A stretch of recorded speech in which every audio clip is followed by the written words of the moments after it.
সন্ধ্যাবেলা মনে লাগছিল কিছুটা খেতে হবে, কিছুটা খেতে হবে। মন বলছিল খাবো খাবো, কিন্তু মুখে বলতে পারছিল না যে কী খাবো। তো হঠাৎ করে মনকে বললাম, মন মুখকে বল যে আজকে কী খাবো। তা মন বলল মুখকে যে আজকে মশলা ডোসা খাবো। তো হঠাৎ করে বলে দিলাম আজকে মশলা ডোসা বানাবো বাড়িতে। তো আমি কি করলাম, মশলা ডোসা বানানোর জন্য আলু দিয়ে মশলা বানালাম। তো মশলা বানাতে মশলা প্রথমে তেলটা গরম করে একটু সর্ষে আর কারি পাতা দিয়ে, তারপর রসুন বাটা, আদা বাটা, পেঁয়াজ দিয়ে ভালো করে ওটাকে কষিয়ে তারপর আমি আলু দিয়ে আলুগুলোকে, সেদ্ধ আলুগুলোকে ভালো করে ভেঙে তারপর হলুদ লবণ দিয়ে একটু মিট মশলা দিয়ে তারপর ভালো করে এগুলোকে আমি আলু মশলা বানালাম। তো বন্ধুরা এইভাবে বানাতে হয়।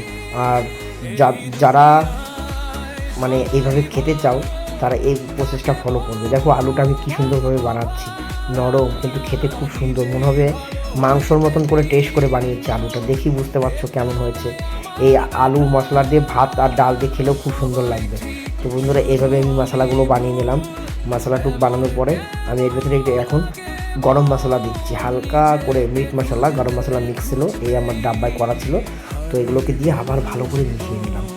এভাবে অনেকক্ষণ ধরে মেশাবো। কড়াই পুড়ুক কোনো অসুবিধা নয়, কড়াই পুড়ে গেলেও আলুটা ভালো করে বানাতে হবে, যেহেতু এটা মশলা, কাঁচা মশলা গন্ধ বললে ভালো লাগবে না। তো আমার কড়াইটা দেখো জ্বালাতে জ্বালাতে পুড়ে গেছে, ভাজতে ভাজতে। কোনো অসুবিধা নেই, জল দিয়ে পরে ধুয়ে ফেললে হয়ে যাবে, একটু ভিজিয়ে রাখলে। তো এইভাবে করে আমি মশলা একটু বানালাম।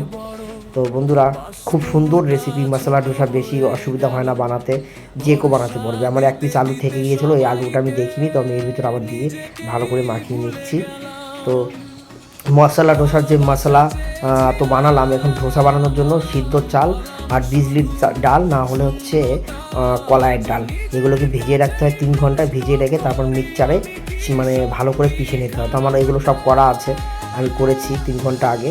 মাকে বলেছিলাম করে রাখতে, তো মা করে দিয়েছিল। তো এরপর আমার আলুটা হয়ে গেছে। এখন আমি আলুটা নামিয়ে নিলাম।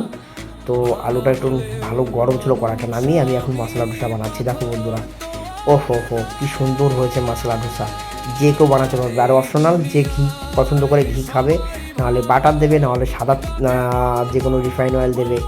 আমি দিয়েছিলাম ঘি। আজকে ঘি বাড়িতে কম ছিল, আমি মনে ছিল না যে বাড়িতে ঘি নেই, ফুরিয়ে গেছে। তো অল্প ছিল, কোনোরকম আঙুল দিয়ে কেকে কেকে ভালো করে ঘি টুক দিয়ে বানাচ্ছি। 2-3টে যেটা হয় ঘি দিয়ে, তারপর আমি সরষের তেল ব্যবহার করবো।